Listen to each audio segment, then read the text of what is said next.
अस्सलामुअलैकुम नाज़रीन, मैं हूं मोहम्मद इब्राहिम। आप देख रहे हैं स्पॉट न्यूज़। आइए देखते हैं आज की अहम खबरें। चीन के हल्क़ असम्बली कारवान में इंतखाबी जलसे में आपने शिरकत की। आप जानते हैं कि 13 मई के दिन हैदराबाद की पार्लियामेंट के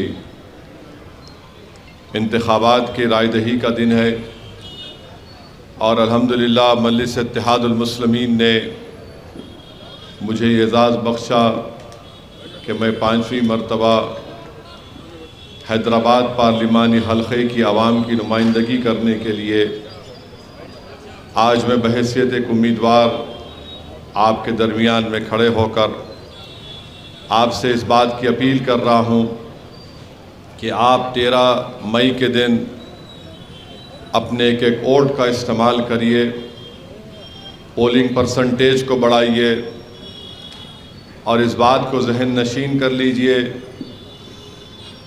कि मजलिस के हक़ में आप वोट सिर्फ इसीलिए नहीं देंगे कि मजलिस कामयाब हो जाए, बल्कि आप मजलिस इत्तेहादुल मुस्लिमीन को वोट इसलिए भी देंगे क्योंकि आप मजलिस इत्तेहादुल मुस्लिमीन पर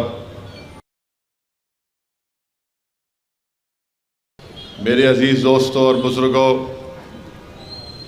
2004 में मरहूम क़ायद सालार मिल्लत ने मुझे पहली मरतबा हैदराबाद की पार्लियामेंट की सीट से इंतखाबात लड़ने का मौका इनायत फरमाया और अल्लाह का फ़ज़्ल व करम रहा, आप तमाम की दुआएं और साथ रहा कि 4 मरतबा पार्लिमानी हल्क़े की नुमाइंदगी करने का मुझे एज़ाज़ हासिल हुआ।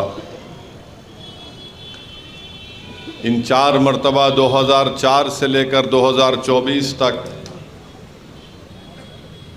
मजलिस इत्तेहादुल मुस्लिमीन और सरज़मीन हैदराबाद की आवाम को ये जानकर खुशी होगी कि 2 मरतबा मुझे भारत की पार्लियामेंट का बेहतरीन पार्लियामेंटेरियन का इनाम से मुझे नवाजा गया। 2022 का बेहतरीन पार्लियामेंटेरियन का अवार्ड मुझे दिया गया और फिर में संसद रत्न का अवार्ड मुझे दिया गया। ये इसलिए दिया गया क्योंकि अल्लाह ने आपके दिलों में मजलिस इत्तेहादुल मुस्लिमीन की मोहब्बत पैदा की और असदुद्दीन ओवैसी ने बहैसियत रुकने पार्लिमान हैदराबाद के मैंने हर अवामी मसले और मसाइल को उठाने की कोशिश की।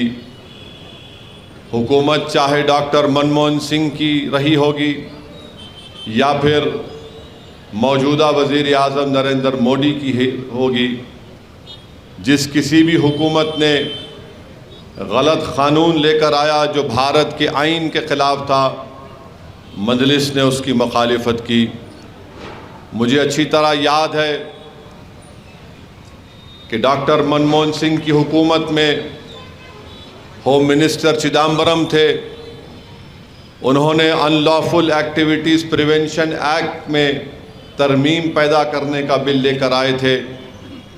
2000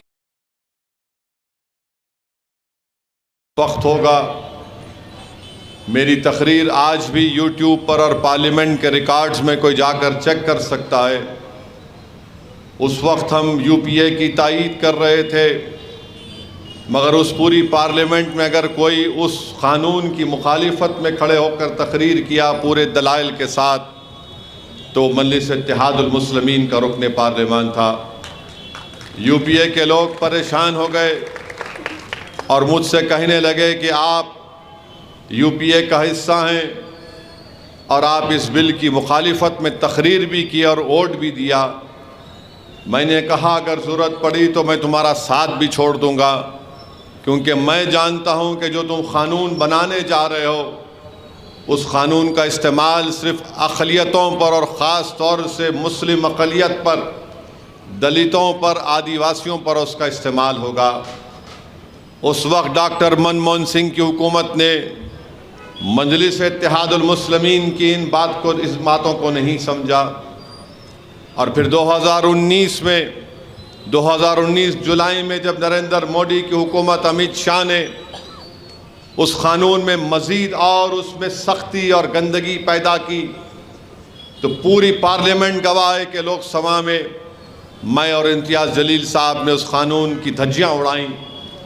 और उस कानून की तायीद कौन कर रहे थे?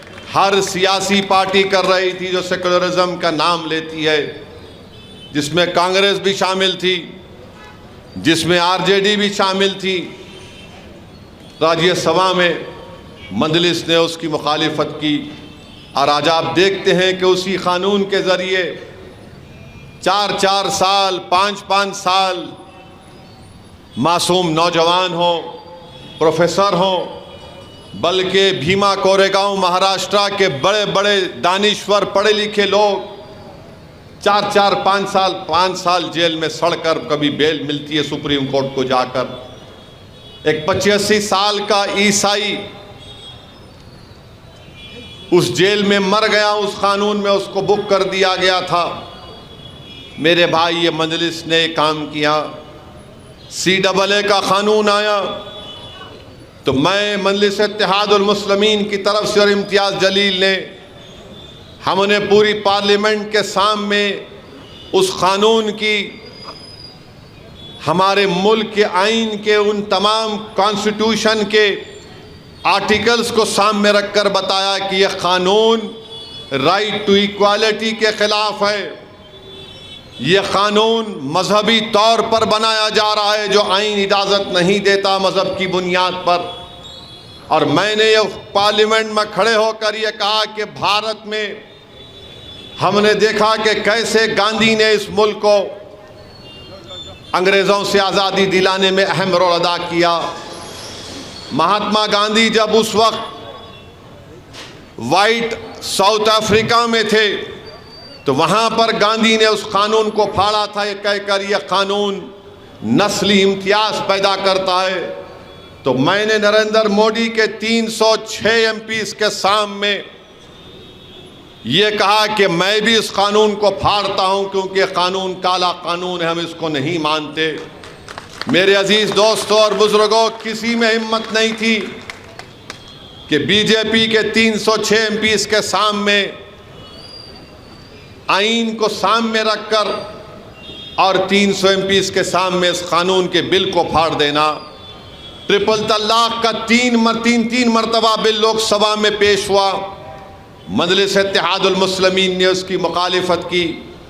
और हमारी मुखालिफत करने का बुनियादी वजह यह थी कि ये राइट टू इक्वालिटी के ख़िलाफ़ है, ये मुस्लिम ख़वातीन के लिए और मसाइब और मुश्किलात का सबब बनेगा। और हमने दलाइल के साथ उन तमाम 3 वक्त भी मजलिस ने उस बिल की मुखालिफत की। लेकर आती है, अगर पार्लियामेंट में अगर बाज़ वक्त तो लोग मजाक उड़ाते थे मेरा और इम्तियाज़ जलील का कि क्या ओवैसी मुखालिफत करेगा, तो हमने मुखालिफत की। पूरा पार्लियामेंट एक तरफ वोट देता था, 500 MPs एक तरफ और 2 MPs मुखालिफत में अपने वोट देते थे। तो बीजेपी वाले हंसते थे कि देखो हम 500 हैं, तुम 2 हैं। तो मैं उठकर कहता था कि जब तारीख लिखी जाएगी, जब मौर्रख का कलम आज़ाद होगा, जब ना तुम होगे, ना मैं होऊंगा, ना मोदी होंगे, ना ओवैसी होगा, तो भारत का मौर्रख लिखेगा कि 2 दीवाने सच्चाई को बयान कर रहे थे, वो देश को बचाने का काम कर रहे थे, भारत के आइन को बचाने का काम कर रहे थे। मेरे भाई, ख़वातीन को रिजर्वेशन दिया गया, ख़वातीन को रिजर्वेशन दिया गया तो कौन उठकर कहा कि इस रिजर्वेशन में भारत की 50% से ज़्यादा आबादी बैकवर्ड क्लास पर मुश्तमिल है। हमने उनसे पूछा कि तुमने बैकवर्ड क्लास का रिजर्वेशन मंडल कमीशन में तो मिल रहा है, तालीम में और रोज़गार में, तो क्यों नहीं ख़वातीन में उनको दिया जाता है? हमने सवाल किया कि जब तुम ख़वातीन के रिजर्वेशन की बात कर रहे हो तो बताओ 17 ये 18 पार्लियामेंट के इलेक्शन अब तक हुए, सिर्फ 20 या 22 मुस्लिम खवातीन जीत कर MP बनी, तो क्यों नहीं तुम मुस्लिम खवातीन का रिजर्वेशन देते? हम खवातीन की तुम जब बात कर रहे तो OBC खवातीन की, मुस्लिम खवातीन को भी शामिल करो। मोदी बैठे हुए हैं, अमित शाह, तमाम पूरी पार्टियां मिलकर उस बिल की तायीद किए। 2 लोग आखिर वक्त तक उसकी जो मुखालिफत कर रहे थे तो वो मजलिस इत्तेहादुल मुस्लिमीन के थे। क्यों कर रहे थे? क्योंकि हम चाहते थे कि हमारी खवातीन को भी मौका मिले पार्लियामेंट में आने का। रिजर्वेशन अगर होगा खवातीन का तो OBC खवातीन कैसे उससे उनको नहीं शामिल किया जाएगा? जो भारत की आबादी के 50% से ज्यादा OBC की पॉपुलेशन है, अदर बैकवर्ड कास्ट की। फिर मुस्लिम अक़लियत है, 17 करोड़ की आबादी, 15% है। हमने पूछा कि 50 और ये मिला लो 65% हो जाते हैं, तुम 65% के खवातीन को रिजर्वेशन कैसे नहीं दोगे? तो जब मैं अपने अमेंडमेंट्स को, तरमीमात को पेश कर रहा था पार्लियामेंट में, लोकसभा में, तो लोकसभा के स्पीकर ओम बिरला ने कहा कि असदुद्दीन ओवैसी तुम तरमीम को पेश करोगे? मैंने कहा स्पीकर साहब मैं खड़े होकर अपनी तरमीमात को पेश करूंगा। तो स्पीकर ने कहा कि आपके साथ तायीद करने वाले कोई नहीं है। मैंने कहा स्पीकर साहब मेरे साथ मेरा अल्लाह है, मैं अल्लाह के लिए कर रहा हूं, क्योंकि इंसाफ की तालीम हमको दी जाती है। और यही बात दुनिया ने देखी और बाद में कई OBC ऑर्गेनाइजेशन के जिम्मेदारों ने मुझसे राब्ता पैदा किया और कहा कि असदुद्दीन ओवैसी अगर पूरी पार्लियामेंट में कोई बैकवर्ड क्लास के खवातीन की रिजर्वेशन की बात किया तो आप और इम्तियाज जलील ने किया, हम आपका शुक्रिया अदा करते हैं। मेरे अजीज दोस्तों और बुजुर्गों, मजलिस खवातीन के खिलाफ ना थी ना कभी रहेगी। हम भी खवातीन को उनका हक दिलाना चाहते हैं। ये आज BJP RSS वाले कहते हैं कि मजलिस मुस्लिम खवातीन को सामने नहीं लाना चाहती। अरे दीवानों, हमारे पास हमारी बहनें, हमारी बेटियां अराकीन बल्दियां हैं। बल्कि 2004 में सिकंदराबाद से भी मजलिस ने एक उम्मीदवार को खड़ा किया था। अल्लाह उनकी मग़फ़िरत करे, आज उस दुनिया में नहीं है। मगर हम ये पूछना चाहते हैं, जो ये BJP RSS वाले जो बड़ा मोहब्बत का इजहार करते हैं ट्रिपल तलाक का नाम लेकर, बताओ वो जो बच्ची की अस्मत रेजी की गई थी जिसका नाम बिल्किस बानो था, मोदी चीफ मिनिस्टर थे गुजरात के, हामिला थी बिल्किस बानो, उसके साथ उसकी 2 साल 3 साल की बेटी थी, मां थी, खाला थी।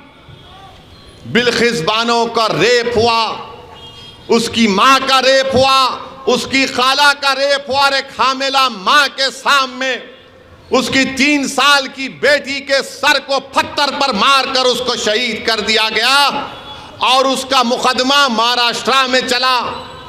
तो नरेंद्र मोदी की हुकूमत ने उन तमाम कातिलीन को उनको रिमिशन पे छोड़ दिया। बताओ BJP RSS वालों, अगर उसका नाम बिल्किस बानो नहीं होता, कोई और होता, तो क्या तुम उसको छोड़ते? बताओ, ये जवाब दो। बड़ी मोहब्बत के दावे, तुम्हारी मोहब्बत में कोई सच्चाई नहीं है, तुम दुश्मन हो। तुम्हारी हुकूमत कर्नाटका में तुमने हिजाब का मसला उठाया, तुमने मुस्लिम बेटियों को हिजाब पहनने नहीं दिया। आज तुम बड़ी बड़ी बातें करते हो।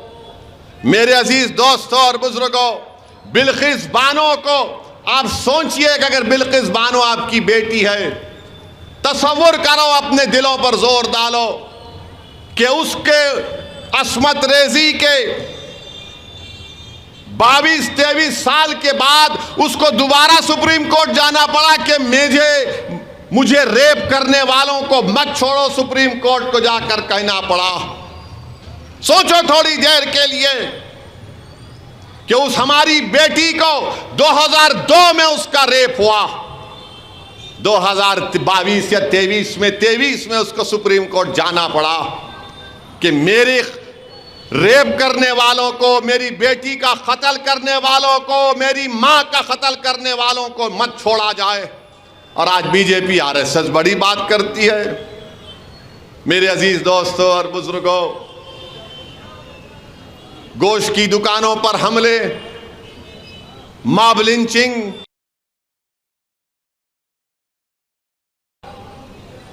CAA का कानून और फिर CAA का NPR NRC से जोड़कर देखना पड़ेगा। जिस दिन NPR NRC लागू होगा, मेरी बात जहन नशीन कर लो आप, मैं जज्बात में लाने के लिए नहीं कह रहा हूं। नरेंद्र मोदी की हुकूमत NPR NRC कराना चाहती है। अमित शाह मेरा नाम लेकर लोकसभा में बोले, असदुद्दीन ओवैसी NPR NRC तो होकर रहेगा। और NPR NRC क्या है? अगर जब NPR बनेगा, कौसर मोहिउद्दीन का नाम लिखा जाएगा या लायक अली का नाम लिखा जाएगा, और इनसे कहा कोई भी जाकर ये भारत के शहरी नहीं है, तो बल्दिया का ऑफिसर इकबाल साहब से कहेगा, कौसर मोहिउद्दीन से कहेगा, लायक अली से कहेगा कि अब तुम्हारी जिम्मेदारी है कि तुम साबित करो तो कि तुम भारत के शहरी हो। अब आप बताइए इकबाल साहब, अपने दादा का बर्थ सर्टिफिकेट कहां से लाएंगे? लायक अली कहां से लाएगा? और आपको मालूम, भारत में शायद 7 या 8% लोगों के पास पासपोर्ट है। बर्थ सर्टिफिकेट का कानून बना 1960 में। मेरे भाई, ये लोग NPR NRC के जरिए कमजोरों को, मजलूमों को भारत की शहरियत से महरूम करना चाहते हैं। अगर बीजेपी RSS वाले मेरी बात को सुन रहे हैं तो बताओ, क्या आसाम में सुप्रीम कोर्ट ने NPR NRC नहीं किया? उसमें से 2 लाख आसाम के मुसलमानों के नाम नहीं आए 20 लाख में से।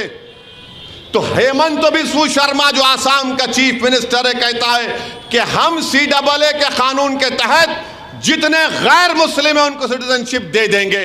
मुसलमान क्या करेगा? फॉरेनर्स ट्राइब्यूनल में केस लड़ना पड़ेगा उसको। ये बीजेपी पूरे मुल्क में करना चाहती है। और आज आकर बीजेपी के लोग बड़ी बड़ी बातें करते हैं। मुझे कहना पड़ेगा इन RSS वालों को, मरहूम कायद सालार मिल्लत की तकरीर में कहते थे इस तरह के लोगों के बारे में कि मां से बढ़ के चाही पापा कुटनी कहलाई। याद होगा मंजलिस के जिम्मेदारों को कि मां से बढ़ के चाही पापा कुटनी कहलाई। आपको और एक मिसाल दे रहा हूं। कारवान इस जगह पर हमारा जलसा हो रहा है हकीम पेट में। ख्वाजा अजमेरी के आस्थाने पर बम ब्लास्ट हुआ। यही हकीम पेट का एक शख्स था जो ख्वाजा अजमेरी के आस्थाने में रमजान का महीना था, वहां रहता था, अकीदतमंद था ख्वाजा हिंदल वली का। बम ब्लास्ट हुआ, शहीद हो गया। 2 RSS के वर्करों को कोर्ट ने सजा दी, 2 को। उसमें कई लोगों के नाम थे, वो नहीं मिले, 2 को सजा हुई। तो नरेंद्र मोदी की हुकूमत ने उनको पेरोल पे छोड़ दिया। अब वो गुजरात में है, और जब वो गुजरात में अपने गांव को गए तो 10,000 लोग उनका इस्तकबाल करने के लिए खड़े हुए थे। आप बोलेंगे कहां पर तलाश करेंगे न्यूज? बताओ असदुद्दीन ओवैसी। हजरत गूगल पर जाकर इंडियन एक्सप्रेस की रिपोर्ट देख लो। ये इन्होंने काम किया है और बोलते दहशतगर्दी को हम बर्दाश्त नहीं करेंगे। अरे तुमने दहशतगर्दों को छोड़ा, तुमने बच्चियों के कातिल को रस्मत रेजी करने वालों को छोड़ा, तुमने हकीम पेट के मारने वाले उन जालिमों को तुमने छोड़ा। और आज तुम दहशतगर्दी से हम कोई कॉम्प्रोमाइज नहीं करेंगे। मक्का मस्जिद का बम ब्लास्ट हुआ, अपील नहीं करते, जिसमें 8 या 10 लोग मारे गए। एक मासूम बच्चा जो 20 पारों का हाफिज कुरान था, उसका आधा सर उड़ गया था, खिलवत का रहने वाला। आप अपील नहीं किए। क्यों अपील नहीं किए? क्योंकि उसमें बड़े बड़े लोगों का नाम आया। ट्रेन ब्लास्ट, समझौता ट्रेन ब्लास्ट में एक बड़े आदमी का नाम आया, आरएसएस के, जो आजकल वो उनका एक मुस्लिम राष्ट्रीय मंच के बड़े उन सरपरस्त बने बैठे हैं। अरे तुम्हारा नाम आया था समझौता ब्लास्ट में, समझे? मोदी ने अपील नहीं की। क्यों? तुम्हारे बाप थे, तुम्हारे दोस्त थे। इंसाफ नहीं मिलना चाहिए समझौता ब्लास्ट में मरने वालों को, ख्वाजा अजमेरी के आस्थाने में मरने वाले को। मक्का मस्जिद में बम ब्लास्ट हुआ, तुमने अपील नहीं की। मेरे अजीज दोस्तों और बुजुर्गों, बीजेपी 10 साल में भारत के नौजवानों का मुखद्दर बेरोजगारी बना के रख दी। कोई नौकरी नहीं है। अब बोल रहे हम 12-13 लाख नौकरी देंगे। कहां देंगे? कहां से ला के देंगे आप? एक उनका एक आजमगढ़ का एमपी है, मीडिया ने पूछा कि रोजगार नहीं है सांसद जी, तो उन्होंने बोले देखो, गलती मोदी और योगी की नहीं है, गलती आप लोगों की है। तो मीडिया ने पूछा कैसे? तो उसने कहा कि योगी और मोदी ने बच्चों को पैदा नहीं किया, आप पैदा कर रहे हैं। अरे ठहरो भाई, अब आप बताइए कि उन्होंने पैदा नहीं करे, उनका फैसला हम क्या करेंगे? मगर नहीं, आप दादा पैदा कर रहे, इसे नौकरी नहीं देंगे। तो आप बोल दो खड़े होके, जो बच्चे पैदा नहीं। अच्छा, ये एमपी साहब कैसा पैदा हो नहीं मालूम, इनको कौन जने? आसमान से तो नहीं टपके ना, अम्मा के पेट से आए होंगे। मगर बोल दिए। आप बताइए, बेरोजगारी इस मुल्क के नौजवानों का मुकद्दर बन गया, मगर नौजवानों के हाथ में क्या बता दिया गया? ओवैसी आतंकवादियों का साथी है, ओवैसी कर दी गई एक मखसूस फिरके के बारे में, और नौजवान बस फोन पे बैठा रहता, ओवैसी को गाली देना, धमकी देना। मैं कई लोगों से मिला एयरपोर्ट पर, ट्रेन पर, बोलते हैं ओवैसी हम तेरे को पसंद नहीं करते। मेरा कौन बोल रहे भाई आपको पसंद करो? मैं तो अब शादी करने का भी इरादा नहीं हूं कि कुछ पसंद करूंगा किसी को। नहीं, पसंद नहीं करते, मगर तू बोलता अच्छा है। मेरा क्या मैं कव्वाल हूं? नहीं, एक फोटो ले लेंगे। मला एक नहीं 2 लो, मला घर में लगा के रखो, अच्छा दिखेगा घर में तुम्हारे। मैं उनसे पूछता हूं भाई मेरे, आप बताओ तुमको मिल रहा क्या? तुम नफरत पैदा कर रहे हो, तुमको नौकरी मिली, तुम्हारे घर में चिराग जल रहा है, क्या मिल रहा तुमको? बोले नहीं, हमको पहली मर्तबा ऐसा मौका मिल रहा है तुम लोगों को बताने का। बोला तुम लोग हम लोग कब तक बोलेंगे बाबा? फायदा क्या हो रहा है? मुल्क का फायदा हो रहा है क्या? बताओ मेरे भाई। इस मुल्क की 60% आबादी 40 साल से कम उम्र लोगों की है, और वजीर आजम मोदी उस डेमोग्राफिक डिविडेंड को बर्बाद कर रहे हैं। आज डॉलर 85 रुपए के करीब आ चुका है। जब 2004 में ये वजीर आजम बने थे तो 54 रुपीस था। नरेंद्र मोदी बोल रहे 400 पार, पेट्रोल बोल रहा मैं 100 पार। मोटरसाइकिल पे बैठते नहीं ना मोदी जी, उन्होंने खाली प्लेन में उड़ते, भाषण देते, भाइयों बहनों मित्रों बैठे पे दूसरी जगह चले गए।